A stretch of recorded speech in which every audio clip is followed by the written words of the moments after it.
દાદા ક્યાં ગયેલા? લાકડા લેવા. લાકડા લેવા. શું કરવાના છે લાકડાને? વેચવાના. કેટલા રૂપિયામાં વેચવાના? 20 રૂપિયામાં.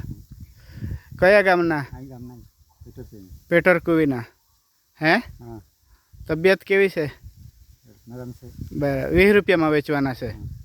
બરાબર. 20 રૂપિયામાં વેચવાના છો ને? દાદી દાદી શું કરે? બકરા ચરવા ગઈ છે.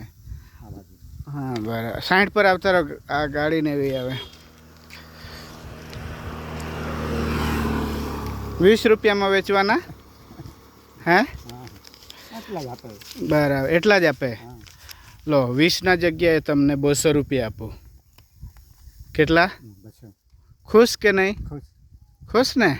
સારું. હા દાદા ચાલો મળીએ.